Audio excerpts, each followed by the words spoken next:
آپ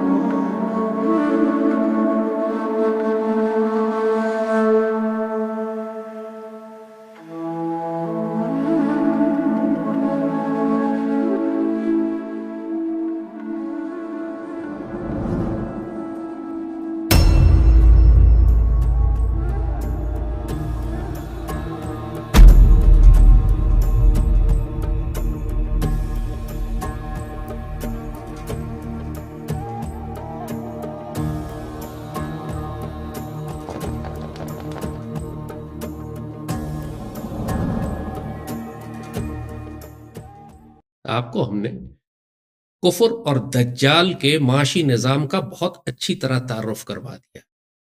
آپ کو یہ بات بہت اچھی طرح سمجھ آ چکی ہے کہ کیوں اللہ اور اس کے رسول صلی اللہ علیہ وآلہ وسلم نے سود اور ربا کے نظام کے خلاف اعلان جنگ کیا تھا. یہ بات ہم آپ کو بہت اچھی طرح سمجھا چکے ہیں کہ یہ کفر کا پورا نظام ایک جانب سود اور ربا کی پریکٹس کو استعمال کرتا ہے، اور اس کے لیے جو ادارے یہ بناتا ہے اس کو بینک کہتے ہیں، اور جو میڈیم استعمال ہوتا ہے اس پورے نظام کو دنیا پر مسلط کرنے کے لیے وہ جعلی کاغذ کی کرنسی ہوتی ہے. اور فریکشنل ریزرو بینکنگ اور ڈیجیٹل کرنسی اور fake electronic currency, fiat currency جو کاغذ کی یہ بے تحاشا چھاپتے چلے جاتے ہیں، یہ پورا نظام دجال کا اس قدر خوفناک ہے، اور اس وقت پوری دنیا پہ پچھلے 100-150 سال سے اس کو مسلط کیا گیا ہے کہ ظاہراً لگتا ہے کہ انسان اب اس شیطانی پنجے سے کبھی نکل ہی نہیں سکے گا. قائد اعظم نے جب 1948 میں اسٹیٹ بینک آف پاکستان کا افتتاح کیا تھا، یہ قائد اعظم کی آخری تقریر تھی. آپ کے انتقال سے بس چند روز پہلے بہت مشکل سے آپ اپنے آپ کو کھینچ کر سٹیج تک لے کر آئے تھے، اور وہاں آپ نے یہی تاریخی جملے کہے تھے کہ عالمی معاشی نظام نے انسانیت کو تباہی کے دہانے پر پہنچا دیا ہے، اور اب کوئی معجزہ ہی ہے جو انسانیت کو مکمل تباہی سے بچا سکے. ہمارے بڑوں کے پاس ویژن تھا، وہ بہت اچھی طرح جانتے تھے کہ اس گلوبل اکنامک سسٹم نے دنیا کو جو ڈیزل نظر آتا ہے، جو چمک دمک نظر آتی ہے مغربی معاشرے کی، آپ کو جو انسانوں کی آنکھیں خیرہ ہوئی بھی ہوتی ہیں، اس کے پیچھے کتنی غلیظ اور ناپاک اور شیطانی حقیقت چھپی ہوئی ہے. چاہے وہ جمہوریت ہو یا مغرب کا اکنامک سسٹم ہو، کیپٹلزم ہو یا کمیونزم ہو، یہ سب ایک ہی ہیں، یہ صرف نام مختلف ہیں. یہ سب بینکس استعمال کرتے ہیں، یہ سب پیپر کرنسی استعمال کرتے ہیں، یہ سب سود اور ربا کا نظام استعمال کرتے ہیں، یہ سب انسانیت کو غلام بناتے ہیں. ان سب سے اللہ اس کے رسول کی جنگ ہے. تو ظاہر ہے پھر نیچرل اگلا سوال یہ آتا ہے کہ پھر ہم کیا کریں. ہم نے پچھلی مرتبہ آپ کو بتایا تھا اپنی پچھلی قسط میں کہ ان کی پیپر کرنسی کے مقابلے پہ اللہ تعالیٰ نے جو کرنسی انسانیت کو دی ہے، جو انسان کو آزاد کرتی ہے، وہ درہم اور دینار ہے، گولڈ اینڈ سلور ہے. اسی طرح ان کے بینکوں کے مقابلے پہ اللہ نے بیت المال کا تصور دیا ہے، اور اسی طرح سود اور ربا کے مقابلے پر اللہ قرآن میں لکھتا ہے کہ اللہ نے سود اور ربا کو حرام قرار دیا ہے اور تجارت کو حلال قرار دیا ہے. تو جب لوگ یہ سوال کرتے ہیں کہ آج کے دور میں ہم اگر کسی ملک میں، کسی خطے میں اسلامی معاشی نظام قائم کرنا چاہیں تو ہم کیسے کریں گے، یہ کیسے ممکن ہوگا کہ آج پوری ہر طرف بینکس ہیں، پوری دنیا کے ساتھ ہمارے تجارتی معاملات ہوتے ہیں، انٹرنیشنل ٹرانزیکشنز ہیں، جو اتنے سارے بینکنگ انسٹرومنٹس ہیں جو آج کل استعمال ہوتے ہیں، لوگ ڈپازٹ کرتے ہیں، لوگوں کو اس پہ انٹرسٹ دیا، سود دیا جاتا ہے، لوگ چیک اور اے ٹی ایم کارڈز استعمال کرتے ہیں، اور سارا معاشرہ پیپر کرنسی پر چل رہا ہے. تو یہ سب کیسے ہوگا کہ ہم ایک اسلامی معاشی نظام کسی ریاست میں قائم کریں گے؟ ایک بات ذہن میں رکھیے گا کہ یہ دین اسلام جو ہے یہ بٹس اینڈ پیسز میں کسی جگہ نافذ نہیں ہوتا. اللہ تعالیٰ ادخلوا فی السلم کافہ کی بات کرتا ہے. قرآن پاک فرماتا ہے کہ دین میں پورے کے پورے داخل ہو جاؤ.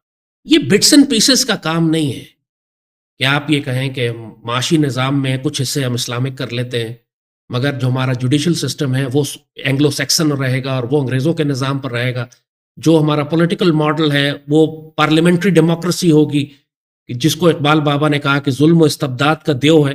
تو کفر کے نظام سے آپ پولیٹیکل اور اپنا جوڈیشل ماڈل لائیں اور کہیں کہ اسلامک جو اپنا اکنامک ماڈل ہے اس کو ہم اسلامی کرنے کی کوشش کرتے ہیں اور اسلام کو ایکسپلائٹ کریں جہاں پر آپ کو اپنا فائدہ نظر آتا ہے. جس طرح یہ ہمارے قانون شہادت کو استعمال کرتے ہیں یا جس طرح ہمارے یہ قصاص کے قانون کو ایکسپلائٹ کیا جاتا ہے کہ اللہ تعالیٰ نے قرآن میں جو قصاص کا قانون لکھا ہوا ہے وہ یہ ہے کہ آپ اگر کوئی شخص قتل کر دیتا ہے کسی دوسرے کو تو اس کو اس کے بدلے قتل کیا جائے یا خون بہا ادا کیا جائے, بلڈ منی ادا کی جائے, یا اس کا جس کا کوئی فرد قتل ہوا ہے وارث معاف بھی کر سکتا ہے. اب یہ اللہ تعالیٰ نے جو قانون بنایا ہے یہ ایک اسلامی معاشرے کے لیے ہے جہاں پہ حاکم عادل ہے اور اس بات کا دھیان رکھے گا کہ یہ قانون مس یوز نہ ہو. لیکن پاکستانی معاشرے میں یہ قانون بری طرح مس یوز ہوتا ہے. کہنے کو تو اسلامی قانون ہے مگر ہوتا یہ ہے کہ جب طاقتور قتل کرتا ہے تو وہ مظلوم پر پوری ریاست کی طاقت لے کر نازل ہو جاتا ہے, اس کو دھمکاتا ہے, ڈراتا ہے اور کہتا ہے اگر تم نے ہماری بات نہ مانی, ہمیں معاف نہ کیا یا قصاص کے پیسے نہ لیے تو ہم تمہارے باقی بچے بھی مار دیں گے. اب ظاہر ہے یہ ایکسپلائٹیشن ہے ایک شریعت کے قانون کی. اس کفر کے نظام میں جب حکمران ظالم ہے, جب حکمران بدبخت ہے, تو وہ شریعت کو بھی پھر ایکسپلائٹ کرتے ہیں اپنے مقصد کے لیے. تو جو اسلام کا معاشی نظام وہ ایک ایسے معاشرے کے اندر ہی اپلائی کیا جا سکتا ہے جہاں پر آپ کا حکمران بھی مسلمان, جہاں پر آپ کے شریعت کے دیگر نظام کو بھی جو شریعت کی روحانی اقدار ہیں, اخلاقی اقدار ہیں, جس پر قانون سازی نہیں کی جا سکتی لیکن جو اسپرچول ڈائمنشن ہے اسلام کی, وہ اس پورے معاشرے میں جس کو رائج کیا جائے, جس کی تربیت کی جائے, جس میں پوری قوم کو جس میں تیار کیا جائے. مثال کے طور پہ وہاں پہ حکمرانوں کا لیول ایسا ہوتا ہے جس طرح سیدنا عمر سے جب مخاطب کر کے کہا گیا کہ 2 چادریں کہاں سے آئیں, تو حکمران نے اپنی اکاؤنٹیبلٹی خود کی. انہوں نے خود اپنے بیٹے کو سامنے لایا, کہا بتاؤ کہ 2 چادریں کیسے آئیں, جب سب مسلمانوں کو 1 چادر ملی تو مجھے 2 کیوں ملی؟ تو بیٹے نے کہا میں نے اپنی چادر ابا جان کو دے دی. اکاؤنٹیبلٹی حکمران سب سے پہلے اپنی کرتا ہے. حضرت عمر بن عبدالعزیز کے پاس جب ملازم آتا تھا کوئی بات کرنے کے لیے, وہ رات کو کام کر رہے ہوتے تھے, تو اس سے پوچھتے تھے کہ یہ سرکاری کام ہے یا ذاتی کام ہے. اگر ملازم کہتا ذاتی کام ہے تو آپ چراغ کو پھونک مار کے بجھا دیتے تھے کہ یہ چراغ اور اس کا تیل اور اس کی روشنی مجھے سرکاری کام کے لیے دی گئی ہے, اس لیے نہیں کہ اس کی روشنی میں اپنا ذاتی کام کروں. یہ ایمانداری آپ کو اپنے حکمران میں چاہیے کہ اس کی برکت ہوتی ہے کہ پھر وہ جو اللہ کا حکم نظام میں نیچے نافذ کرتا ہے اس کی ایک روحانی برکت آنا شروع ہو جاتی ہے. یہ مثالیں, یہ واقعات ہماری تاریخ میں بزرگوں نے لکھے ہوئے سمجھانے کے لیے ہیں, حکایتیں یا حقیقت, لیکن دین کی پوری روح ان میں سمٹ کے سامنے آ جاتی ہے. کہ ایک گڈریا تھا حضرت عمر کے زمانے میں, ایک بہت دور کے اسلامی ریاست کے کسی کونے میں رہا کرتا تھا. ایک دن ایک بھیڑیا اس کی بکری اٹھا کر لے گیا, تو وہ گڈریا رونے لگا. تو اس کے بچوں نے پوچھا کہ بابا جان ایک بکری گئی ہے, آپ اتنا روتے کیوں ہیں؟ کہتے ہیں بکری کے لیے نہیں روتا ہوں, آج عمر کا انتقال ہو گیا ہے کہ جب تک عمر زندہ تھے کسی کی مجال نہیں تھی کہ میری ریاست میں ظلم کر سکے, جانور تک ادب کرتے تھے, لحاظ کرتے تھے, میری بکریوں کو نہیں کھاتے. اسی طرح کا ایک واقعہ کہ ایک بادشاہ نے ایک باغ سے پھل توڑا تو بڑا میٹھا پھل اس کو لگا, اس کی نیت خراب ہو گئی. اس نے سوچا کہ میں اس پورے باغ کو غصب کر لیتا ہوں, قبضہ کر لیتا ہوں اس کے اوپر. تو اس نے وزیر سے کہا دوسرا پھل توڑ کے لا. جب دوسرا پھل اس نے کھایا تو وہ کھٹا تھا, خراب تھا اس کا ذائقہ. بڑا حیران ہوا. تو اس نے باغ کے مالک کو بلایا کہ یہ کیا راز ہے, میں نے تیرا ایک پھل کھایا تو میٹھا تھا, دوسرا پھل کھایا تو وہ بالکل ہی ترش تھا اور خراب تھا. تو باغ کا مالک کہتا ہے لگتا ہے کہ وقت کے بادشاہ کی نیت خراب ہو گئی تھی. لوگ اس بات کو جانتے نہیں ہیں, اس بات کا احساس نہیں کر سمجھتے. صرف پالیسیز بنا دینے سے آپ کسی بھی ریاست یا ملک یا گھر یا خاندان کو یا آرگنائزیشن کو ٹھیک کر سکتے ہیں. نیت کی بڑی برکت ہوتی ہے. ایک حکمران کے اپنے وجود کی برکت بہت میٹر کرتی ہے. جب آپ کے پاس حضرت عمر اور حضرت عمر بن عبدالعزیز اور خلفائے راشدین جیسے حکمران ہوں, تو جن کے اپنے وجود کی برکت اتنی ہوتی ہے, جو مسلمانوں کے مال کو امانت سمجھیں, حرام کا مال سمجھ کے اس کو اپنے باپ کی جاگیر سمجھ کے اس کو خرچ نہ کرے, استعمال نہ کرے, بلکہ سیدی رسول اللہ کے دین کی امانت سمجھ کر اس کو استعمال کرے, تو وہ معاشرے میں برکت آنی شروع ہو جاتی ہے کہ پورا معاشرہ پھر اس اسلامی خیر سے فائدہ اٹھاتا. ورنہ زبردستی اگر آپ, جس طرح پاکستان میں انہوں نے یہی کیا کہ انہوں نے پاکستان کو بیچنے کے لیے, پاکستان کو فروخت کرنے کے لیے اسلامی قوانین کا استعمال زیادہ کیا ہے. ایک سکوک بانڈز نکالے ہیں, آپ جانتے ہوں گے سکوک بانڈ میں کیا ہے کہ بانڈ یہ ہوتا ہے سود کے لیے, آپ دوسروں سے کہتے ہیں کہ آپ ہمیں قرضہ دیں, ہم آپ کو سود دیں گے. لیکن نام سکوک کا استعمال کیا. سکوک ایک اسلامک ٹرم ہے کہ جی آپ کو ایک رہن بھی رکھا جائے گا اس کے پیچھے. نہیں، اسلامی ریاست کی ملکیت ہم آپ کے پاس ایز اے گارنٹی رکھیں گے کہ اگر ہم سود نہ ادا کر سکے تو آپ اس اسلامی ریاست کے اس پراپرٹی کو، اس ایسٹ کو آپ لے سکتے ہیں، اس پہ قبضہ کر سکتے ہیں. یعنی باقاعدہ اسلام کو استعمال کیا پاکستان کو فروخت کرنے کے لیے. اب ہماری موٹر ویز جو ہیں، ہماری جو بڑی بڑی پی ٹی وی کی عمارتیں اور ریڈیو اسٹیشن کی عمارتیں اور ہمارے پارکس اور ہماری جتنے بھی بڑے بڑے ریلوے اسٹیشنز، بڑے بڑے ایسٹس ہیں، یہ حکومتوں نے سکوک بانڈ کے نام کے اوپر رہن رکھے ہوئے غیر ملکی طاقتوں کو کہ اگر ہم ان کو قرض نہ دے سکے، ان کا سود نہ ادا کر سکے، تو ایکچولی باہر کی طاقتیں آ کے آپ کے پشاور لاہور موٹر وے جو ہے اس پر قبضہ کر سکتی ہیں اور آپ کو ریڈیو اسٹیشن اور ٹیلی ویژن اسٹیشن لے جا سکتی ہیں.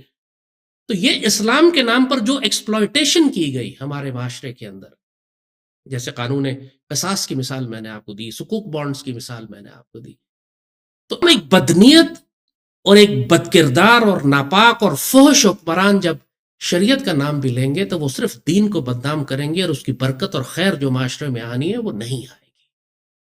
جیسے کہا کہ ادخلوا فی السلم کافہ کا حکم ہے. اسلام ایک پورے نظام کا نام. وہ دوسری بات ہے، اس میں اتنی برکت ہے کہ اگر آپ شریعت کا کوئی ایک حکم بھی نافذ کر دیں تو اس کی خیر آنا شروع ہو جاتی ہے. جس طرح قصاص میں اگر چور کے ہاتھ کاٹتے ہیں آپ تو پاکستان میں چوری ختم ہو جائے گی. بے شک باقی خرابی اور قوانین اپنی جگہ پر رہیں گے ظلم کے، لیکن کم از کم چوری ڈکیتی ختم ہو جائے گی اگر آپ اللہ کا صرف ایک حکم نافذ کر دیں کہ چور کے ہاتھ کاٹ دو اور زمین میں فساد کرنے والے کو ہاتھ پاؤں مخالف سمتوں سے کاٹ کے سولی چڑھا دو. اتنا بھی کر دیں، یہی برکت دین کی بہت ہے. جس طرح دولت سارے امیر اپنے پاس چھپا کے رکھتے ہیں، لیکن اللہ نے عید الاضحیٰ، بقرعید جو اللہ تعالیٰ نے حکم فرض کر دیا ہے مسلمانوں کے اوپر، اس ایک دن میں 400-500 ارب روپیہ پاکستان کے امیر لوگ غریبوں میں تقسیم کرتے ہیں 2-3 دنوں میں. یہ اللہ کے حکم سے ہوتا ہے. اتنا صدقہ کیا جاتا ہے، اتنا جانور خریدا جاتا ہے، اور جو غریب ترین طبقہ ہے پورے معاشرے کا، اتنی دولت اس میں تقسیم کی جاتی ہے کہ بہت بڑی تعداد پورا ایک سال کا اپنا خرچہ اٹھا سکتی ہے، گزارا کر سکتی ہے. جانور بیچنے والے تو، چارہ بیچنے والے تو، قصائی تو، باقی سب لوگ لاکھوں کروڑوں اربوں روپیہ بلکہ کئی 100 ارب روپیہ تقسیم کرتے ہیں غریبوں میں، یتیموں میں، اللہ کے ایک حکم کو پورا کرنے کے. حکومت اگر کہہ دے کہ ایک دن میں یا 3 دن میں لوگوں سے 400 ارب روپے ہم ٹیکس نکلوائیں گے، کسی کا باپ بھی ٹیکس نہیں دے گا حکومت. مگر اللہ نے کہا ہے کہ قربانی کرنی ہے تو ہر کوئی خود آ کے قربانی کرتا ہے. حکومت کا کوئی زور زبردستی اس پہ نہیں ہوتی. تو دین اسلام کا جو کردار ہے وہ پورے معاشرے میں نظر آتا، چاہے حکمران ہو چاہے تاجر ہو. انڈونیشیا اور ملیشیا میں کوئی مسلمان فوجیں تو نہیں گئی. دنیا کے سب سے بڑے مسلمان ملک ہے انڈونیشیا. کیسے مسلمان ہوئے؟ مسلمان تاجروں کی وجہ سے، ٹریڈرز.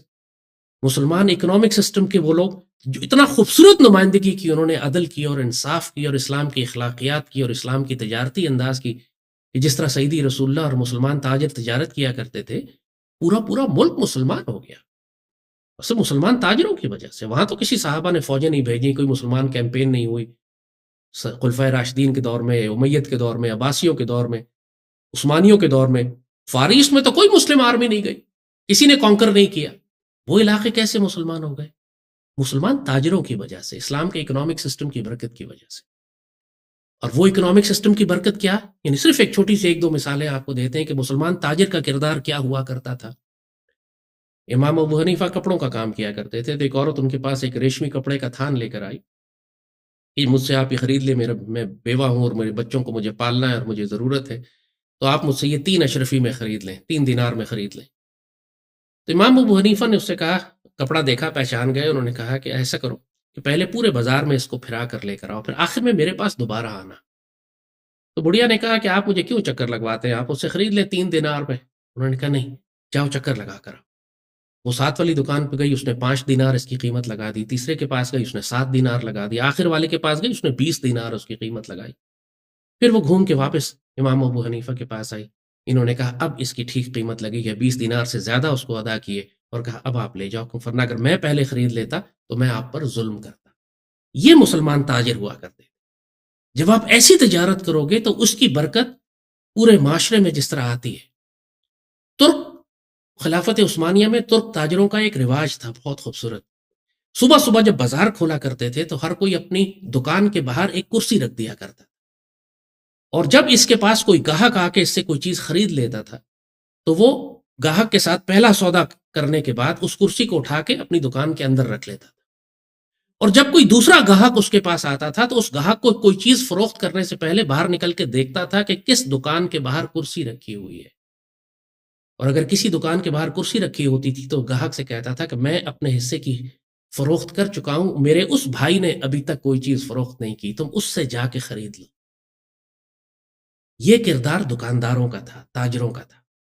جب مسلمان حکمران عادل ہوتا ہے، جب پورے معاشرے میں عدل ہوتا ہے، اس کو یہ معلوم ہوتا ہے کہ عدالتی نظام میں بھی قاضی عدل کرنے والے ہیں، معاشرے میں کوئی کسی پر ظلم نہیں کرے گا، تو وہ معاشرہ پھر ایک ایسا معاشی نظام تشکیل دیتا ہے جس کی بنیاد پھر جب شریعت پہ آپ رکھتے ہیں، شریعت کی ان برکتوں پر رکھتے ہیں، اس روحانیت پہ رکھتے ہیں، ان اخلاقیات پہ رکھتے ہیں جہاں پہ خلیفہ سے لے کر نیچے عام تاجر تک تمام اسلام کے اس روحانی تسبیح میں پروئے ہوئے ہوتے ہیں، تو پھر آپ کے پورے معاشرے کو وہ برکت ملنا شروع ہوتی ہے۔ جیسے کہ ملک مسلمان ہو گئے، لاکھوں کروڑوں کی آبادی اگر آج مسلمان ہے تو صرف اسلامک اکنامک سسٹم کی وجہ سے، اس قدر عدل، اس قدر انصاف، اس قدر محبت اور پیار کا معاملہ، کوئی ایکسپلائٹیشن نہیں، کوئی ظلم نہیں، کوئی سود اور ربا نہیں، کوئی مس یوز نہیں، کوئی فیوچر ٹریڈنگ نہیں، کوئی سٹاک مارکیٹ نہیں، کوئی اس کے اندر گیمبلنگ نہیں، کوئی جوا نہیں۔ آج سارا اکنامک سسٹم جو آپ دیکھ رہے ہیں، چاہے وہ سٹاک مارکیٹس ہوں، یہ صرف جوا اور سٹا ہے، اس کے اندر کچھ بھی حقیقت نہیں ہے۔ آپ بٹ کوائنز اور دنیا دیکھ رہی ہے، ڈیجیٹل کرنسی، یہ سب فیک ہے۔ یعنی ایسی کرنسی ہو کیسے سکتی ہے جس کی بنیاد ایک انٹرنیٹ کی ایک تار کے اوپر ہو؟ انٹرنیٹ کٹ جائے، ایک صاحب نے مجھ سے کہا بٹ کوائنز ہم استعمال کر سکتے ہیں، وہ تو حلال ہیں، لوگوں نے فتویٰ دے دیا۔ میں نے کہا تم ضرور استعمال کر لو، لیکن انٹرنیٹ کی تار کٹ گئی تو کیا کرو گے؟ کہتے ہیں ہاں سب ڈوب جائے گا۔ میں نے کہا پھر یہ حلال کیسے ہو سکتا ہے؟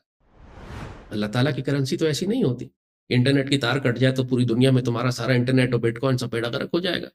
وہ تو تمہارا اے ٹی ایم، انٹرنیٹ بند ہو جائے تو تم اے ٹی ایم سے پیسے نہیں نکال سکتے اپنے۔ اللہ کا اکنامک ماڈل تو ایسا نہیں ہوتا۔ وہ تو آپ کو بتایا ہے یہ بات کہ صدیوں کے بعد بھی ٹائم اینڈ سپیس سے آزاد ہوتا ہے۔ یہ وہ سونے کا سکہ مسلمانوں کا جو چائنا میں چلتا ہے، وہی سکہ یورپ میں چلتا ہے، اور صدیوں کے بعد بھی وہی سونے کا سونا رہتا ہے۔ یہ ہوتی ہے اللہ اس کے رسول کی کرنسی۔ اور جب آپ سود اور ربا کے بجائے تجارت کرتے ہیں، جو اللہ نے خود کمپیریزن دیا ہے کہ یہ سود، کہتے ہیں کہ سود اور ربا بھی تجارت کی طرح ہے، لیکن اللہ نے سود اور ربا کو حرام اور تجارت کو حلال قرار دیا ہے۔ تو یہ تھوڑا سا آپ کو پس منظر سمجھنا ضروری ہے کہ آج کے دور میں بھی جب آپ ایک پورا ماڈل چینج کرنا چاہتے ہیں، ایک اسلامک اکنامک ماڈل لانا چاہتے ہیں، تو اس کے ساتھ پورا نظام تبدیل ہوگا۔ ظاہر ہے کہ اس وقت چور، ڈاکو، بدکار، خائن، زانی جو اوپر بیٹھے ہوئے ہیں، جو خود حرام کھاتے ہیں، یہ شریعت یا شریعت کا نظام تو نہیں نافذ کر سکیں گے۔ آپ کو اس کے لیے مسلمان حکمران چاہیے جو جرأت کردار رکھتے ہوں۔ علامہ اقبال بابا نے جو کہا تھا نا کہ یورپ کی رگے جہاں پنجہ یہود میں ہیں، دیتے ہیں درس مساوات لیکن کھاتے ہیں سود، تو یہ پوری دنیا کا جو اس وقت معاشی نظام ہے، انسانیت واقعتاً ہلاکت کے اتنا قریب پہنچ چکی ہے۔ ایٹم بم انسان کو اتنا ہلاک نہیں کرے گا جتنا یہ مغرب کا سود اور ربا پر مبنی معاشی نظام جو پوری دنیا کو تباہ کرنے جا رہا ہے۔ ہر کوئی مقروض ہے چند یہودیوں کا۔ ایسا کیسا معاشی نظام ہو سکتا ہے جس میں ہر انسان، ہر ملک مقروض ہو؟ امریکہ جیسا ملک جو دنیا کی اتنی بڑی ایٹمی طاقت بنتا ہے، عالمی طاقت بنتا ہے، وہ اتنا مقروض ہو چکا ہے کہ اب غرق ہونے والا ہے، اور وہ چند یہودیوں کا مقروض ہے۔ تو جب ہم اسلامک اکنامک ماڈل کی بات کرتے ہیں تو اس کے لیے جیسے کہا کہ یہ سود اور ربا پر اپنی ناپاک معیشت بناتے ہیں، اللہ تعالیٰ تجارت کے اوپر اپنی معیشت بناتا ہے، شریعت تجارت کے اوپر ہے۔ یہ دولت کو چند ہاتھوں میں جمع کرنے اور اس کو بینک کے اندر رکھنے اور اس کو سود پر دینے پر ان کا سارا انحصار ہے۔ پوری دنیا کی معیشت چلی اس پہ رہی ہے کہ یہ سارا پیسہ چند ہاتھوں میں جمع کر دیتے ہیں، بینکوں میں جمع کرتے ہیں، پھر سود پر آگے دیتے ہیں۔ اللہ تعالیٰ کہتا ہے کہ دولت کو چند ہاتھوں میں جمع مت ہونے تو اس کو معاشرے میں تقسیم کرتے رہو، اور سود کا کاروبار کبھی نہ کرنا۔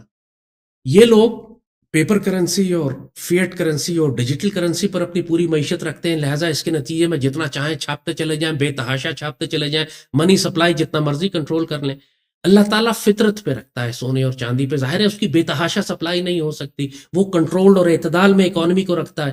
آج جو اتنی بڑی بڑی آرگنائزیشنز آپ دیکھ رہے ہیں دنیا میں، کہنے کو بنتا ہے اتنے $1 ٹریلین اس کے ایسٹس ہیں اور اتنے $100 بلین اس کے ایسٹس ہیں، یہ سب فیک ہے۔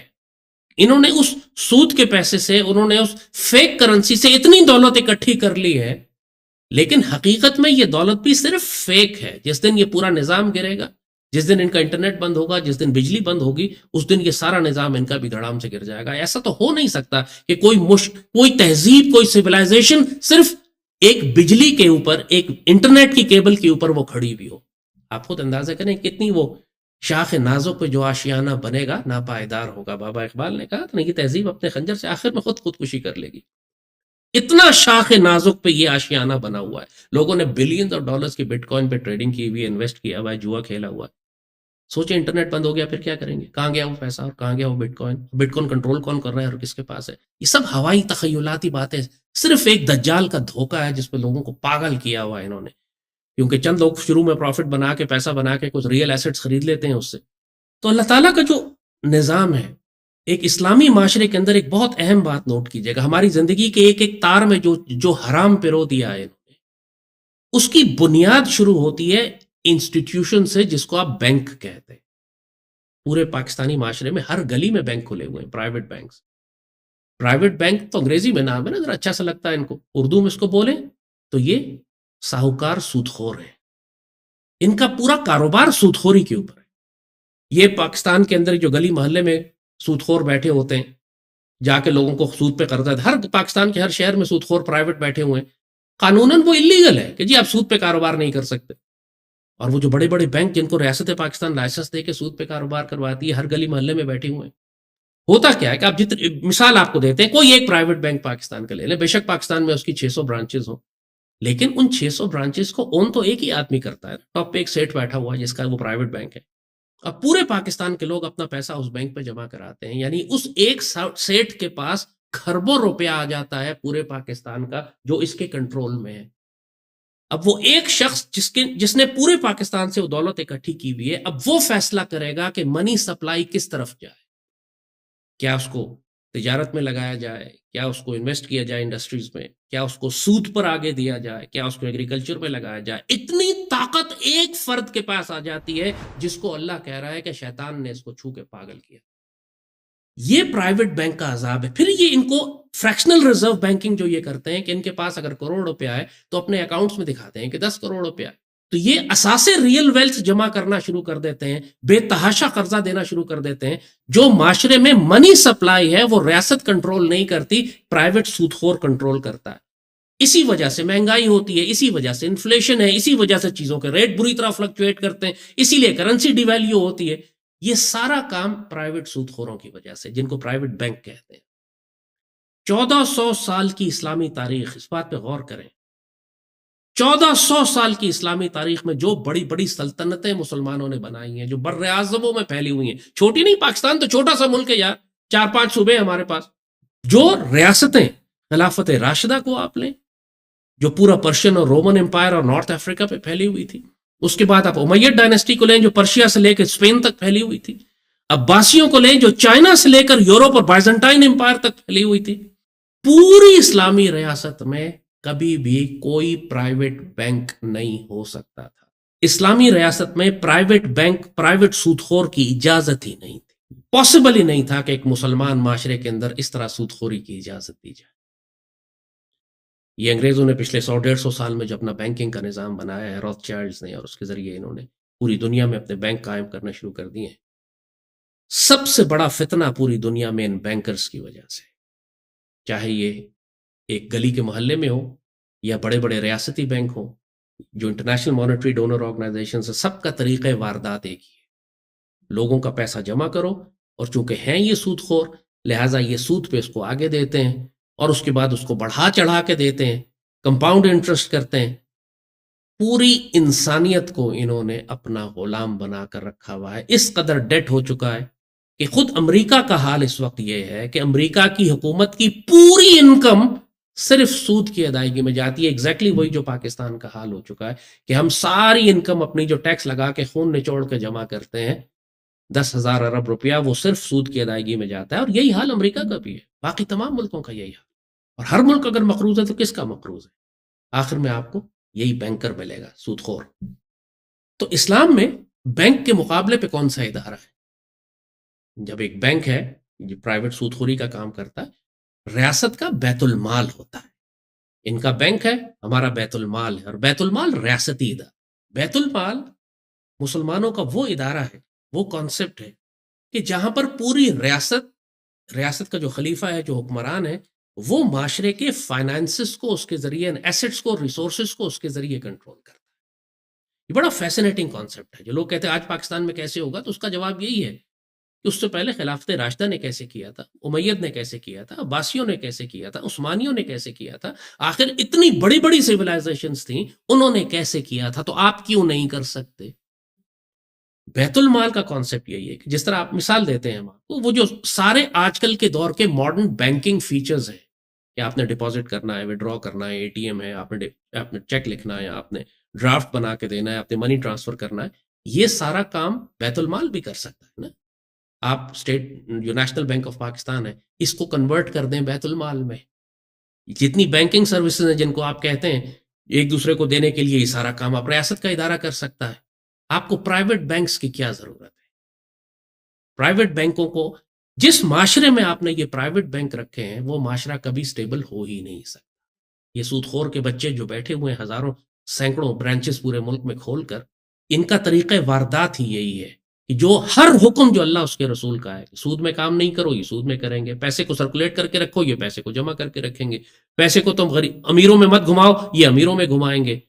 پیسے کو تم معاشرے کی ترقی کے لیے استعمال کرو، یہ اس کو روک کے رکھیں گے. بلڈ سپلائی کو، فائنینشیل بلڈ سپلائی کو روک کے رکھیں گے تاکہ پورا معاشرہ تباہ ہوتا رہے. تو اسلامک نظام میں بیت المال کا کانسیپٹ ہے. بیت المال میں کموڈیٹیز بھی ہوتی ہیں. عام بینک میں تو کموڈیٹیز نہیں نظر یہ تو اکاؤنٹ کھولتے ہیں خالی. بیت المال میں کموڈیٹیز ہوتی ہیں. کموڈیٹیز کا مطلب ہے کہ ان کے اندر اپنا گندم کا ذخیرہ بھی ہے، اور اپنے خوراک کا ذخیرہ بھی ہے، اور اپنے ریسورسز بھی ہیں، تاکہ ضرورت پڑنے پر وہ سارے وسائل استعمال کیے جائیں اپنے ملک کے لیے، اپنے ملک کے غربا کے لیے. کسی کو امداد دینی ہے تو اس کے لیے یہ استعمال ہو.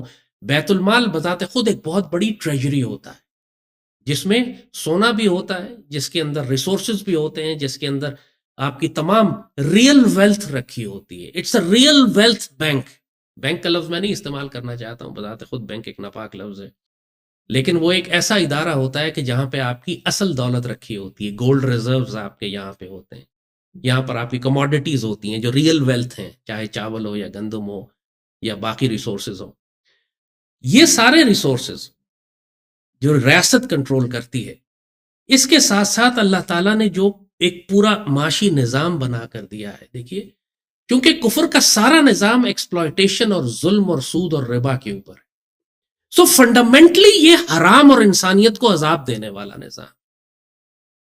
شریعت میں انسانوں کے اوپر سے بوجھ اتارے جاتے ہیں، ان کو ہلکا کیا جاتا ہے، ان کے لیے آسانیاں کی جاتی ہیں، ان پر ظلم اور ایکسپلائٹیشن نہیں کی جاتی.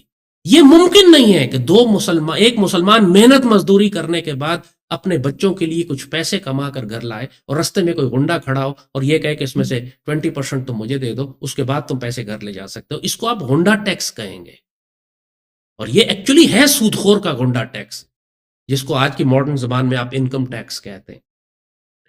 یہ ممکن نہیں ہے کہ دو مسلمان آپس میں تجارت کریں، ایک جائے اپنے بچے کے لیے دودھ خریدنے کے لیے، وہ اس کو دودھ فروخت کرے، اور بیچ میں ایک حرام خور کا بچہ، ایک سود خور کھڑا ہو جو یہ کہے کہ اس میں سے تم 100 روپے کا تم نے دودھ خریدا ہے تو اس میں سے 20 روپے تم میرے لیے بھی نکالو گے. یہ ہے سیلز ٹیکس. اب آپ مجھے یہ بتائیے کہ اللہ اس کے رسول صلی اللہ علیہ وسلم کی شریعت میں ان ظالمانہ ٹیکسز کی کوئی گنجائش ہے؟ ہو سکتی نہیں، پاسبل نہیں ہے. 1400 سال کی اسلامی تاریخ کی کسی سیولائزیشن کو اٹھا لے، نہ کبھی انکم ٹیکس تھا، نہ کبھی سیلز ٹیکس تھا، نہ کبھی پراپرٹی ٹیکس تھا، نہ ٹرانزیکشن ٹیکس تھا. یہ گاڑیاں ایکسچینج، مسلمانوں نے تجارت کی آپس میں، یہ جو مرضی کا ہے، جو مسلمان ٹرانزیکشن کرتا ہے، کسی نے اپنا گھر بیچا اس کو پراپرٹی ٹیکس لے لیتے ہیں، گاڑی بیچی اس پر ٹیکس لے لیتے ہیں، جو مرضی کام آپ سانس لیں اس پر ٹیکس لیتے ہیں. یہ سب حرام اور ناپاک اور ذلیل ٹیکسز. اب سوچیں، وہی جو سیدنا عمر رضی اللہ تعالیٰ عنہ نے فرمایا تھا کہ اللہ نے ہم کو اس لیے بھیجا ہے کہ انسانوں کو انسانوں کی غلامی سے نکال کر اللہ کی غلامی میں لے کر آئے. یہ کور ایسنس ہے اسلام کے پولیٹیکل، اکنامک، جوڈیشل ماڈل کا. جہاں پر ایکسپلائٹیشن اور ظلم ہے وہاں پر اللہ اس کے رسول کی جنگ ہے. اب ظاہر ہے یہ ماڈل اتنا حیران کن ہے کہ آج کے سارے سودی نظام والوں کو، یہ سارا سود کا جو نظام چلاتے ہیں، جو بینکروں نے جو حلق سے پکڑا ہوا ہے مسلمانوں کو، پوری دنیا کو، ظاہر ہے ان پر دہشت طاری ہو جاتی ہے کہ یہ کیا مذاق. یہ جانتے ہیں بہت اچھے طریقے سے کہ اسلام ایک انسٹاپبل فورس ہے، اس نے آنا تو ہے ہی، تو پہلے سے اس کو ہائی جیک کرنے کی کوشش کرتے ہیں. جیسے میں نے سکوک بانڈز کی مثال آپ کو دی تھی. اسی طرح یہ اسلامک بینکنگ کے نام پر جو آج کل ایک فراڈ چل رہا ہے، بڑے بڑے علماء نے فتوے جاری کیے ہوئے ہیں کہ یہ حلال ہے. اب آپ مجھے بتائیے کہ وہ بینکنگ جس کی بنیاد پیپر کرنسی پہ ہو، فیک جعلی اور حرام پیپر کرنسی، جس کی بنیاد فریکشنل ریزرو بینکنگ کے اوپر ہو، جس کی بنیادی سود پر ہو، جس کو یہ پروفٹ اینڈ لاس کہتے ہیں، کیونکہ سارے بینک جو آپ سے پروفٹ اینڈ لاس کرتے ہیں پیچھے یہ خود سود کا ہی کام کرتے ہیں، اور سود کے منافع میں سے ہی آپ کو دیتے ہیں اور کہتے ہیں جی پروفٹ لاس ہو گیا. اور سارے فریکشنل ریزرو بینکنگ کرتے ہیں، اور یہ سارے کے سارے اسی سودی بینکنگ نظام کا حصہ ہیں. تو یہ اسلامک بینکنگ کیسے ہو گئی؟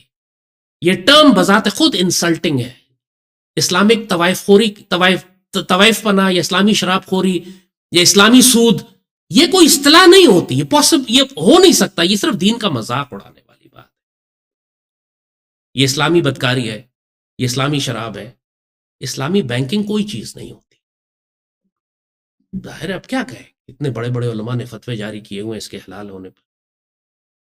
حرام کام کرنا ہے تو یار حرام کرو، جو حرام ہے کھل کے کرو. اللہ میرے مالک، مجبور ہوں میں سسٹم میں، اس کو زبردستی شریعت کے تحت کر کے اسلامی کیوں کرتے ہو؟ کیوں دین کا مذاق بناتے ہو یار؟ اب لوگ ہمیں چیلنج کرتے ہیں کہ جی آپ زیادہ جانتے ہیں یا فلانے مفتی زیادہ جانتے ہیں، وہ تو پوری دنیا کے بڑے عالم ہیں، انہوں نے یہ فتویٰ دیا ہوا ہے کہ حلال ہے. وہ اپنی قبر میں جائیں گے، وہ جانے، جس کا دل چاہتا ہے ان کو فالو کرے. ہم نے صاف بات آپ کے سامنے رکھ دی ہے کہ اللہ اس کے رسول صلی اللہ علیہ وآلہ وسلم نے یہ اکنامک سسٹم نہیں دیا. پیپر کرنسی پہ، بینکس پہ، سود اور ربا پہ، فریکشنل ریزرو پہ، ڈیجیٹل کرنسی پہ مبنی ہو. یہ مکمل طور پر حرام، شیطانی اور دجالی نظام ہے. اسی طرح جب کرنسی کی بات آتی ہے، یہ بات آپ کو بہت تفصیل سے ہم بتا چکے ہیں کہ فیٹ پیپر کرنسی جو حکومت تبدیل ہونے سے یا پرنٹنگ پریس تبدیل ہونے سے یا وقت گزرنے سے ردی ہو جائے، وہ شرعی ہو ہی نہیں سکتی. وہ ایک حرام کرنسی ہے، جس کی اپنی کوئی انٹرنسک ویلیو نہیں ہے. ہمیشہ کرنسی وہ ہوتی ہے جس کی اپنی بذات خود کوئی ویلیو ہو، چاہے وہ گندم ہی کیوں نہ ہو، چاہے وہ سونے اور چاندی کیوں نہ ہو. کوئی ویلیو تو ہے اس کی جو صدیوں کے بعد بھی سونا اور چاندی ہی رہے گا. لوکل کاموں کے لیے تاریخ میں مسلمان ہمیشہ بارٹر بھی کرتے رہے، مال کے بدلے مال کے. جی آپ اتنی کھجور لے لیں، اتنی گندم ہمیں دے دیں. پوری دنیا آج بھی بارٹر کرتی ہے، بارٹر ٹریڈ ہوتا ہے. ایک ملک کسی کو گندم دیتا ہے، دوسرا اس کو اس کے بدلے پیٹرول دیتا ہے. یہ ایک ٹریڈنگ کا طریقہ بارٹر کا ہے. اس میں آپ کوئی انوالو نہیں ہوتے، کوئی آپ سود اور کوئی اس کے اندر آپ پیپر کرنسی یا گولڈ انوالو نہیں ہے. دوسری ٹریڈنگ گولڈ سے ہوتی ہے ہمیشہ، ہسٹوریکلی ہزاروں سال سے. ہر سیولائزیشن، چاہے وہ پرشین رومن امپائر ہو، اسپارٹنز ہوں، گریکس ہوں، چاہے وہ منگول ہوں، چنگیز خان ہو، ہلاکو خان ہو، اندلس کی مسلمان سیولائزیشن ہو، عباسی ہو، عثمانی ہو، امید ہو، خلافت راشدہ ہو، یہ سب کون سی کرنسی استعمال کرتے ہیں؟ Gold and silver. اور اتنا گولڈ اینڈ سلور ہے دنیا میں کہ آپ اتنی بڑی بڑی سیولائزیشنز بنا سکیں ان کی بنیاد پر. اب ظاہر ہے کیونکہ انہوں نے سارا گولڈ چھپا لیا نا، سارا گولڈ لوگوں سے خرید کے خود جمع کر لیا، لوگوں کو ردی کاغذ پکڑا دیا. لہٰذا لوگوں کو کنٹرول کرنا، بیوقوف بنانا، قوموں کو ہلاک کرنا ان کے لیے آسان ہے. ایک ساتھ لاکھوں کروڑوں لوگوں کو غلام بنا کر رکھتے ہیں، ایک ساتھ کروڑوں کو ہلاک کرتے ہیں. کیونکہ حکومت بدل جاتی ہے، ان کی کرنسی ردی ہو جاتی ہے. وہ ملک ختم ہو جاتا ہے، اس کی کرنسی ردی ہو جاتی ہے. اور جن لوگوں نے پوری دنیا میں وہ کرنسی جمع کی ہوتی ہے، وہ ان کا بیڑا غرق ہو جاتا ہے. یہی تو وجہ ہے کہ اللہ اس کے رسول کا اعلان جنگ ہے ان کے خلاف. تو ایک اسلامی معاشرے میں جب خلافت الحم منہاج النبوہ کی جب ہم بات کرتے ہیں کہ آنے والے دور میں ظالم بادشاہت کے بعد اللہ تعالیٰ کا دین دوبارہ نافذ ہوگا، تو اچھی طرح سمجھ لیں وہاں پہ یہ فیٹ پیپر کرنسی، سود اور ربا کا نظام، بینکنگ سسٹم کچھ بھی نہیں ہوگا. کسی کو پسند آئے یا نہ پسند آئے، جو اللہ کے بندے اس وقت ہوں گے، اس وقت وہ گولڈ اینڈ سلور کرنسی ہی جاری کریں گے. درہم و دینار ہی شروع ہوگا دوبارہ. یہی گاڈز کرنسی ہے، یہی انسانیت کی کرنسی ہے. یہی وہ کرنسی ہے جو انسان کی فطرت میں، ہر تہذیب، ہر سیولائزیشن میں ہزاروں سال سے یہی چلتی آ رہی ہے. پیپر کرنسی 150 سال پہلے والا ایونٹ ہے، 100-150 سال پہلے آئی ہے، اور غیر فطری ہے. اسی طرح غیر فطری ہے جس طرح یہ فریکشنل ریزرو بینکنگ یا بینکنگ کے ذریعے جو پوری دنیا کو غلام بنانے کا طریقہ، جس سے اللہ اس کے رسول کی جنگ ہے سود اور ربا کے اس نظام سے.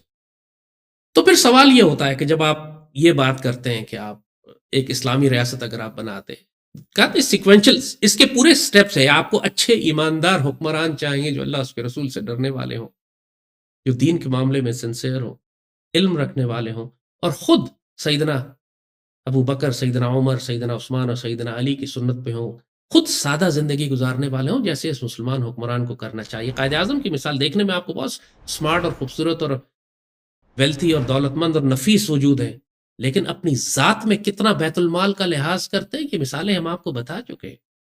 کہ 7 روپے کی ایک کرسی بھی محترمہ فاطمہ جناح نے جب پاکستان کے پیسوں سے اپنے لیے خرید لی تو قائد اعظم نے اس پہ کاٹا لگا دیا کہ نہیں، یہ پیسے فاطمہ جناح ادا کریں گی، پاکستان کے مسلمان میری بہن کے لیے میری بہن کی کرسی کے پیسے نہیں دیں گے. حالانکہ قائد اعظم کے ساتھ گورنر جنرل ہاؤس میں رہا کرتی تھیں، اور آج کل انہوں نے اپنے سینکڑوں ایکڑ گھروں کو اپنا کیمپ آفس ڈکلیئر کر کے پوری ریاست پاکستان کا خرچہ اپنے گھروں کا اٹھواتے ہیں. یہ پورے گھروں کی مرمتیں اور اس کی دیواریں اور اس کے پارک اور اس کے لان اور اس کے جانور اور اس کا زو اور اس کا سوئمنگ پول، یہ سارا خرچہ امت اٹھاتی ہے، پاکستان اٹھاتا ہے، صرف اس لیے کہ کسی حرام خور نے اپنے گھر کو کیمپ آفس ڈکلیئر کر دیا ہوتا ہے.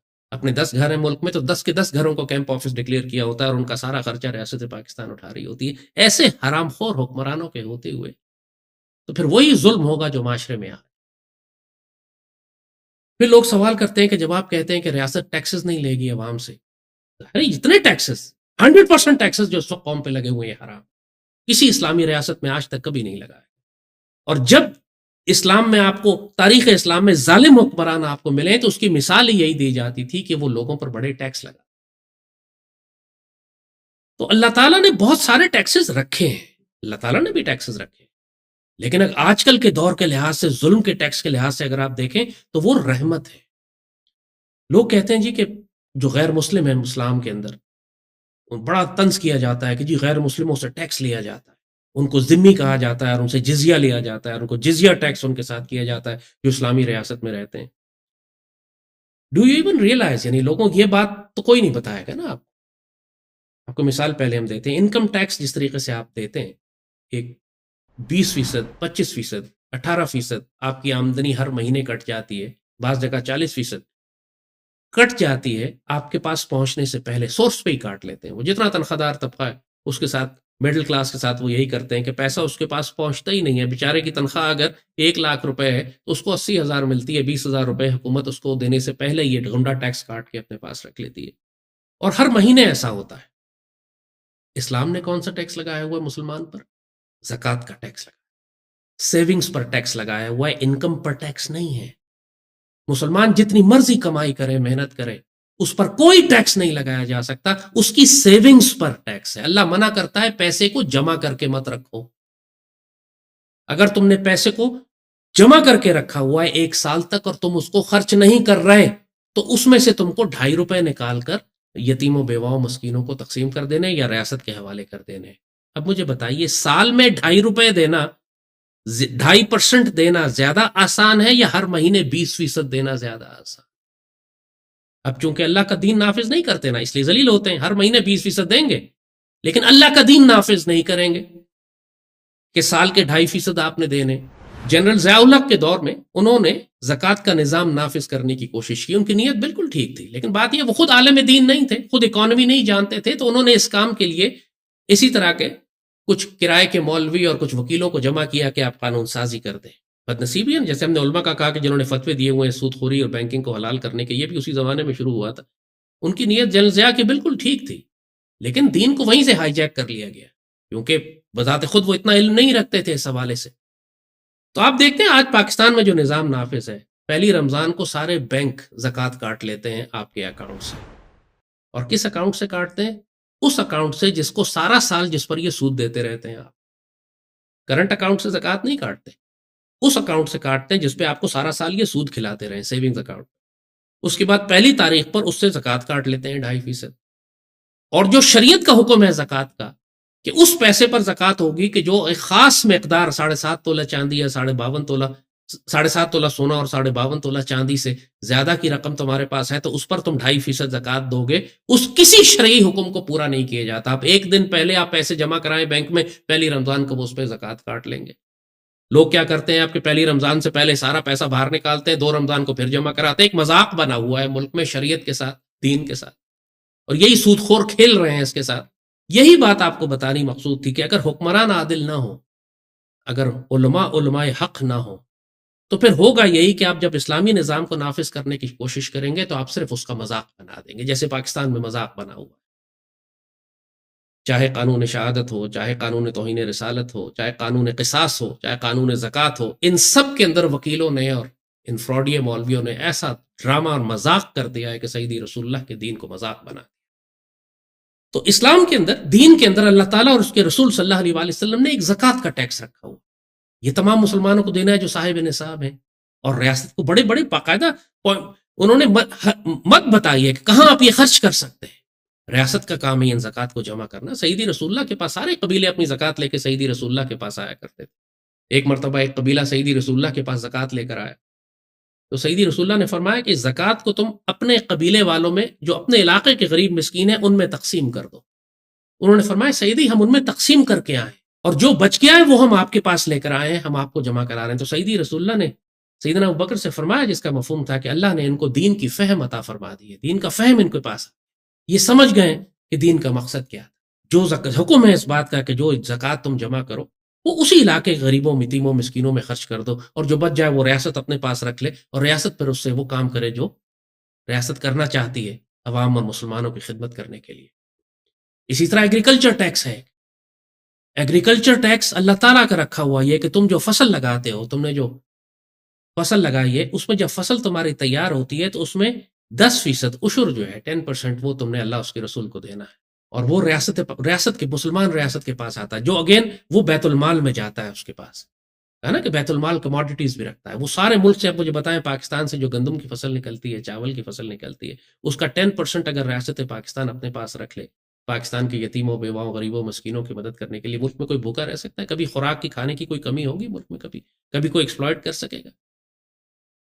اسی طرح مائنز اینڈ منرلز ہیں، ان میں کہیں سنگ مرمر نکلتا ہے، کہیں پتھر نکلتا ہے، کہیں اور چیزیں نکلتی ہیں جو کسی کی پراپرٹی پہ ہیں، ایسے چھوٹے چھوٹے ذخائر ہیں کہ جو پوری مسلمان امت کے لیے اتنا کارآمد نہیں ہے، لیکن جس کی زمین پہ نکلا ہے وہ اس میں سے نکال کر، جس طرح کوئی ریت بیچ رہا ہے اپنی زمین سے، یا اپنی زمین نکال کے مٹی بیچ رہا ہے اپنے، اس کے لیے اللہ نے خمس رکھا ہوا ہے، 20% کا ہے، بھئی تم اس میں سے 20% ریاست کو، مسلمانوں کو دے دو، باقی تم کمائی تم رکھو، اپنی زمین سے نکال کے جو کر سکتے ہو کرو۔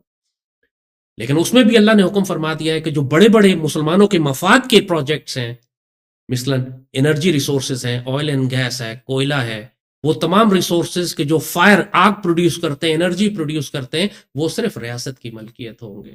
جو پانی کے ریسورسز ہیں، چاہے وہ سمندر ہو، چاہے وہ جھیلیں ہوں، چاہے وہ دریا ہو، وہ ریاست کی ملکیت ہوں گے، پرائیویٹائز نہیں کر سکتے آپ ان کو۔ وہ چراگاہیں ہیں، وہ پہاڑ ہیں، وہ تمام ایریے جو مسلمانوں کے مفاد کے لیے، اجتماعی طور پر تمام مسلمانوں کے لیے ہیں، ان کو بھی آپ پرائیویٹائز نہیں کر سکتے۔ آپ کیٹو کو پرائیویٹائز نہیں کر سکتے، آپ ننگا پروت کو پرائیویٹائز نہیں کر سکتے، آپ دریائے سندھ کو پرائیویٹائز نہیں کر سکتے، آپ تھر کے کوئلے کو پرائیویٹائز نہیں کر سکتے، آپ آئل اینڈ گیس کے ذخیرے پرائیویٹائز نہیں کر سکتے، آپ سینڈک کا سونا یہودیوں کو نہیں دے سکتے، آپ ریکوٹک چینیوں کو نہیں بیچ سکتے۔ یہ سب ریاست اسلامی کی ملکیت ہے۔ اور 1400 سال کی تاریخ میں جیسے کہا، اسلامی ریاست پر اپنے پیسے جنریٹ کیسے کرتی تھی۔ اب آپ دیکھیں نا، مسلمانوں کی تاریخ میں کیا ہوتا تھا۔ مسلمان اور آج کل کے ملک میں، آج کی اگر جدید آپ کو مثالیں دیتے ہیں، سعودی عرب اپنے تمام وسائل کیسے پیدا کرتا ہے؟ اللہ نے اس کو نیچرل ریسورسز دیے ہیں، فائر ریسورسز دیے ہوئے ہیں، سارے کے سارا تیل سعودی عرب سے جو نکلتا ہے، جو گیس نکلتی ہے، اتنی دولت ان کے پاس ہے کہ سالوں ابھی انہوں نے شاید ابھی تک ٹیکس نہیں، انکم ٹیکس نہیں لگایا اپنے شہریوں۔ ابھی سنا ہے میں نے، شاید آج کل میں لگایا، پچھلے 50 60 100 سال تو انہوں نے انکم ٹیکس بھی نہیں لگایا ہوا تھا اپنے لوگوں پر۔ قطر کہاں سے کماتا ہے؟ قطر کی ساری آمدنی جو کئی 100 ارب ڈالر یہ خرچ کرتے ہیں صرف فٹ بال میچ کرانے کے لیے، یہ پیسہ کہاں سے لے کر آئے ہیں؟ ان کو اللہ نے جو ذخیرے دیے ہیں وہ ریاست استعمال کرتی ہے۔ ایران کہاں سے کماتا ہے؟ پورے ایران کی اکانومی کس پر چل رہی ہے؟ جو اللہ نے نیچرل ریسورسز دیے ہوئے ہیں، ریاست ایسے کماتی ہے۔ اور ایران اور سعودی عرب سے زیادہ انرجی ریسورسز اللہ نے پاکستان کو دیے ہوئے ہیں، پھر بھی ہم اپنے آپ کو ذلیل کرتے ہیں یہودیوں کے سامنے بھیک مانگنے کے لیے، اور پوری قوم کا خون نچوڑنے کے بعد ہم ان یہودیوں کو صرف سود کھلاتے رہتے ہیں، اللہ اس کے رسول سے جنگ بھی کرتے ہیں، ذلیل بھی ہوتے ہیں۔ ہم سے بڑا پاگل تو کوئی نہیں ہوگا اس دنیا میں۔ اللہ نے کائنات کے خزانے دیے ہیں اور ہم اپنے آپ کو شوق سے ذلیل کرواتے ہیں صرف اس لیے کہ ہمارے حکمران ذلیل ہیں، اور ہم بار بار ان کو منتخب کر کے اوپر لاتے ہیں۔ تو ریاست کی جو آمدنی ہے، ایک بہت بڑی آمدنی ریاست کی، اور نیچرل ریسورسز ہیں جو اللہ نے اس کو دیے۔ اور دوسرا، ریاست کو تو ظاہر ہے پوری اجازت ہے کہ وہ کاروبار کرے، جس طرح بڑی بڑی کارپوریشنز ہیں، پی آئی اے ہے، سوئی سدن ہے، سوئی ناردن ہے، جیسے کہا، یہ سارے پی ایس او ہے، پی ٹی سی ایل ہے، یہ تمام بڑے بڑے ریاست اپنے ادارے بناتی ہے، جو ادارے کام کرتے ہیں، جو کماتے ہیں اور ریاست کو دیتے ہیں۔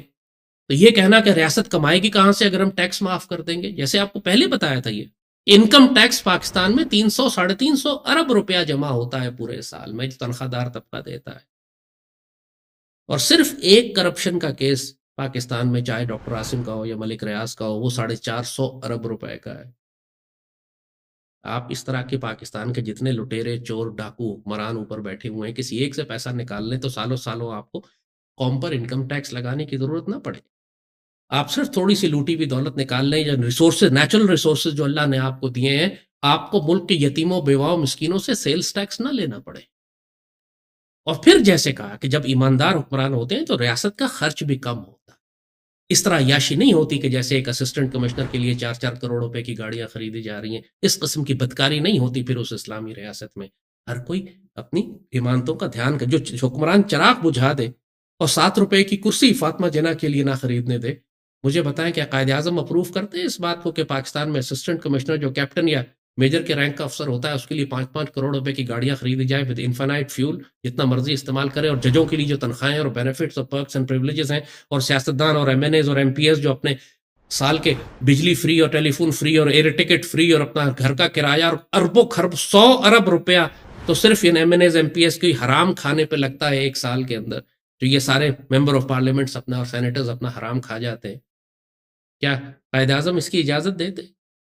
کیا مسلمان تاریخ میں جس مسلمان سلطنت نے اپنی عوام کی فلاح کے لیے کام کیا ہے، اس کی اشرافیہ اسی طرح حرام کھاتی تھی؟ دین کا نظام نافذ کرنا کوئی مشکل نہیں ہے۔ اللہ نے بہت بڑے بڑے وسائل بتائے ہوئے ہیں، آپ کو طریقے بتائے ہوئے ہیں کہ آپ اسلامی ریاست اپنی اکانومی کیسے جنریٹ کر سکتی ہے۔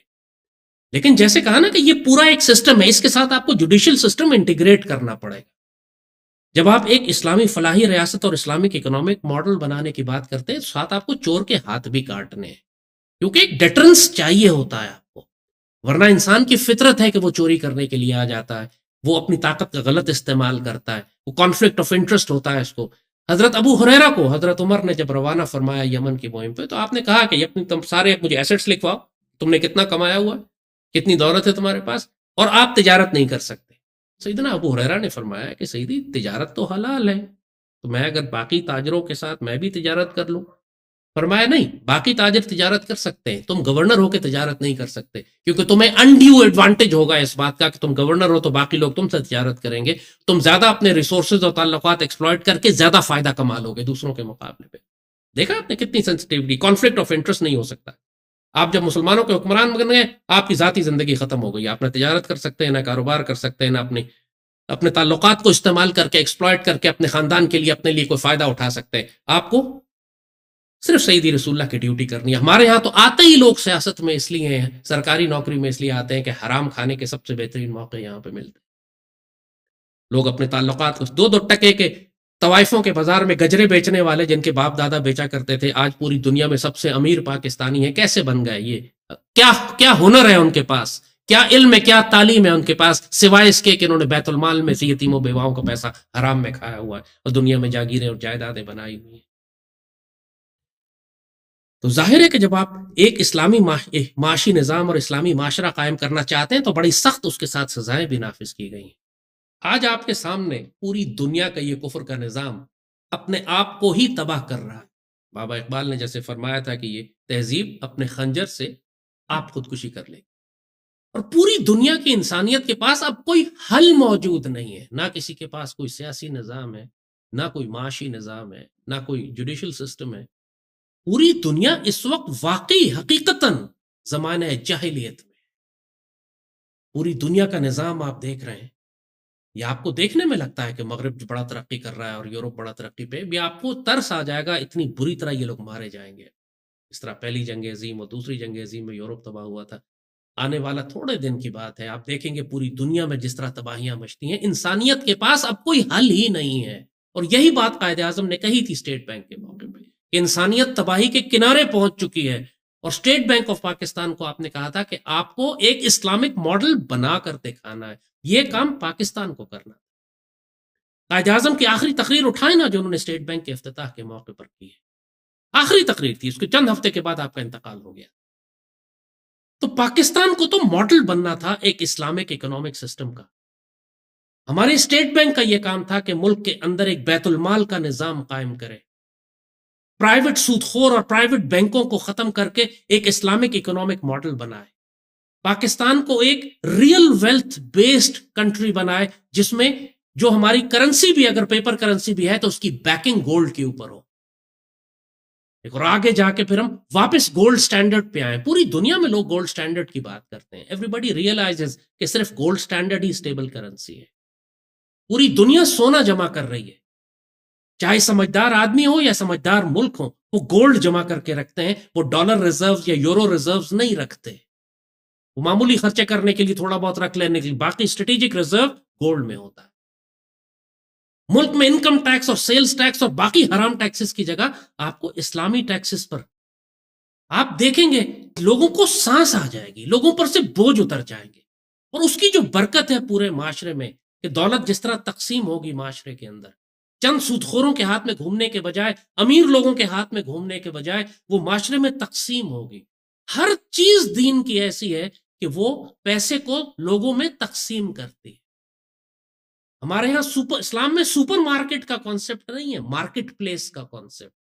سپر مارکیٹ میں یہ ہوتا ہے، بڑی سی سپر مارکیٹ آج کل جو کھلی ہوئی ہیں، پورا محلہ اس سپر مارکیٹ سے ہر چیز خریدتا ہے، لیکن فائدہ صرف ایک سیٹ کو جاتا ہے، امیر آدمی کو جاتا ہے جس نے وہ مارکیٹ بنائی۔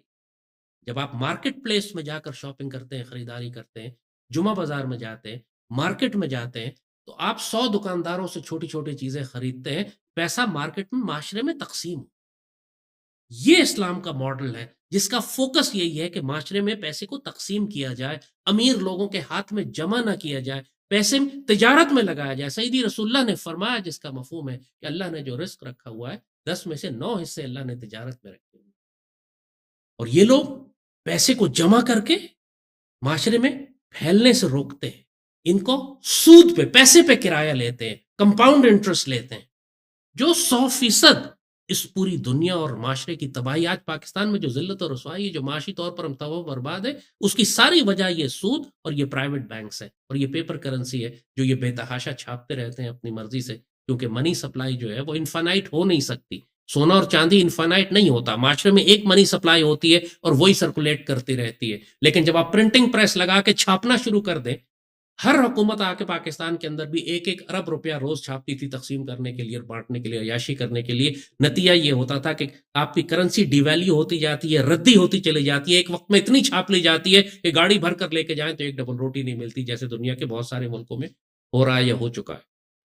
تو پورے اسلامی نظام کو نافذ کرنے کے لیے، جیسے کہا اسلامک اکنامک سسٹم ایک پورے اسلامی نظام میں نافذ ہوتا ہے، اس میں اتنی خیر اللہ نے رکھی ہوئی ہے، انسان اتنا خوشحال ہو جاتا ہے، انسان اتنے سکون میں آ جاتا ہے۔ اب سوچیں، مجھے بتائیں نا کہ اگر آپ کے اوپر سے انکم ٹیکس، سیلز ٹیکس، سارے ٹیکسز ختم کر دی جائے، کیا آپ سال کا 2.5% زکوٰۃ نہیں دیں گے؟ شوق سے دیں گے، ہر انسان کہے گا کہ مجھ سے زکوٰۃ لے لو، یہ ٹیکسز میرے اوپر سے اتار دو۔ اللہ تعالیٰ نے تو آسانی رکھی ہوئی ہے، یہ لوگ خود اپنی جانوں پر ظلم کرتے ہیں۔ تو آج اس سیریز کے آخری پروگرام میں ہم کنکلوڈ کرتے ہوئے صرف آپ کو یہی بتائیں گے کہ ہم نے اس پورے کفر کے نظام کی حقیقت، پاکستان کو ٹھیک کیسے کرنا ہے، اسلام کا اکنامک ماڈل کیا ہے، ایک اسلامی ریاست کے آمدنی کے ذرائع کیا ہیں، ایک اسلامی ریاست میں بیت المال کا تصور کیا ہے، اس کے ٹیکسز کیا ہیں، زکوٰۃ کیا ہے، عشر کیا ہے، خمس کیا ہے، یہ سود اور ربا کا نظام کیسے کام کرتا ہے، یہ بینکنگ اور پیپر کرنسی اور فریکشنل ریزرو یہ کس طرح انسانیت کو تباہ کرتے ہیں، یہ سب کچھ ہم نے آپ کو بتا دیا ہے۔ اب آخر میں صرف یہی بات اہم ہے کہ ان سب چیزوں کو نافذ کرنے کے لیے آپ کو مسلمان قیادت چاہیے۔ بات گھوم کے پھر وہیں ڈنڈے والی سرکار پر آ جاتی، کوئی مسلمان حکمران، ایک مسلمان ٹیم کہ جو پاکستان میں اللہ کا دین نافذ کرتے ہوئے شرمائے نہیں، گھبرائے نہیں۔ آپ نے جہاں ایک جانب دہشت گردوں اور خوارج اور جہنم کے کتوں کے ہاتھ کاٹنے ہیں، وہاں پر آپ کو اس ملک کے اندر زکوٰۃ اور عشر اور خمس کا نظام نافذ کرنا ہے، ظالمانہ ٹیکس ختم کرنے ہیں، بیت المال کا نظام قائم کرنا ہے، اور ریاست میں اب وہ اکاؤنٹیبلٹی لے کر آنی ہے کہ تاکہ ریاست کے وسائل ضائع ہونے کے بجائے وہ مسلمان ملت کے کام آ سکیں۔ یہ سب سارا پیکج ایک ساتھ ہوگا، کرنے والی ایک ٹیم ہوگی، ایک فرد ہوگا، ایک نیک حکمران ہوگا جو قائد اعظم جیسا، سیدنا عمر بن عبدالعزیز جیسا، سیدنا عمر فاروق جیسا کردار رکھتا ہو، جو اپنی اکاؤنٹیبلٹی سب سے پہلے کرے اور ریاست کے پیسوں کو بیت المال کی امانت سمجھے، حرام کا مال نہ سمجھے۔ اور آخری دور میں کہ جب سیدی رسول اللہ کے حکم کے مطابق خلافت علی منہاج النبوہ قائم ہوگی تو یہی نظام واپس آئے گا. ہم اس کو آج اپنی زندگیوں میں نافذ کر کے اللہ کا فضل لے سکتے ہیں، ورنہ جب اللہ کا حکم آئے گا تو یہ تلوار کے زور پہ نافذ تو کر ہی دیا جائے گا. آپ کو سارے آپشنز آپ کے سامنے دے دیے ہیں. ہر انسان کو اختیار ہے کہ وہ بینک میں سود کھانا چاہتا ہے یا اپنے پیسے کو تجارت میں لگانا چاہتا ہے، وہ حلال کمانا چاہتا ہے یا حرام کھانا چاہتا ہے. ہر انسان کے پاس اپنا اختیار ہے. ہم آج جس دور میں بستے ہیں یہ بہت ظالم اور سخت دجال کا دور ہے. سیدی نے فرمایا تھا کہ یہ دور آئے گا جب کوئی انسان سود کھانے سے نہیں بچے گا، اور جو سود نہیں کھائے گا اس کو سود کا دھواں پہنچے گا. ظاہر ہے جس کو سود کا دھواں پہنچ رہا ہے وہ اتنا گناہ گار نہیں ہے جو براہ راست سود کھا رہا ہے. اپنے آپ کو اس سود اور ربا کے نظام سے جتنا بچا سکتے ہیں بچائیں. بینک میں اکاؤنٹ کھولنے پڑتے ہیں تو کرنٹ اکاؤنٹ کھول لیں. کیوں سود کھاتے ہیں بلا وجہ؟ اپنے بچوں کو، اپنی نسلوں کو حرام کھلاتے ہیں تھوڑے سے فائدے کے لیے، جو ظاہراً فائدہ لگتا ہے آپ کو لیکن آپ کی نسلوں کو خراب کر دیتا ہے. اپنی سیونگز کو پیپر کرنسی میں رکھنے کے بجائے گولڈ اینڈ سلور میں رکھیں. اپنی بچیوں کے لیے چوڑیاں بنا دیں، اپنے گھر میں سونے کا زیور رکھ لیں، سال کا سال اس پر زکوٰۃ نکالیں. وہ آپ کے لیے پھر بھی بہتر، زیادہ اچھی انویسٹمنٹ ہے بنسبت بینک میں رکھ کے سود کھانے سے. یہ سارا معاملہ آپ کے سامنے رکھ دیا، اور یہ آئندہ آنے والے وقتوں میں جب اللہ اپنے دین کو نافذ کرے گا تو یہی نظام آپ کے سامنے آئے گا. یہی سب کچھ نافذ کیا جائے گا. یہی شریعت ہے، یہی دین ہے، یہی 1400 سال کی اسلامی تاریخ ہے، اور یہی خلافت علی منہاج النبوہ کی تکمیل ہے. جب وہ خلافت آئے گی جو سیدی رسول اللہ کے رنگ پر رنگی ہوئی ہوگی، اور وہ اللہ کے مجاہد آئیں گے جو سیدی رسول اللہ کے غلام ہوں گے، پھر وہ اس سود اور ربا کے نظام اور پیپر کرنسی اور فریکشنل ریزرو میں اسلامی ریاست قائم نہیں کریں گے. وہ اس نظام میں قائم کریں گے جو اللہ اور اس کے رسول صلی اللہ علیہ وآلہ وسلم نے جس کی اجازت دی ہے. اب یہ نظام آپ کے سامنے ہم نے رکھ دیا انشاءاللہ. اللہ سے دعا ہے کہ اللہ پاکستان کو ایسی ڈنڈے والی سرکار عطا فرمائے جو اس نظام کو پاکستان میں نافذ کر سکے، تاکہ ہم پوری انسانیت کے لیے ماڈل بن سکیں. کسی اور ملک اور کسی اور تہذیب اور کسی اور دین کے پاس کوئی دوسرا ماڈل ہی نہیں ہے. انسانیت اتنی گمراہی میں ہے، اور یہی مقصد تھا اسٹیٹ بینک آف پاکستان کو بنانے کا، کہ وہ ایک ماڈل بنائے، رول ماڈل بنے مسلمان دنیا کے لیے، تاکہ باقی انسانیت بھی پھر اللہ اس کے رسول کے اس اکنامک ماڈل کو کاپی کر سکے. انشاءاللہ اللہ نے چاہا تو اللہ پاکستان کو وہ ایسی اچھی قیادت ضرور دے گا کہ جو اس ملک میں ایک اسلامی فلاحی ریاست خلافت علی منہاج النبوہ کے طرز پر قائم کر سکے. انشاءاللہ خیر ہوگی.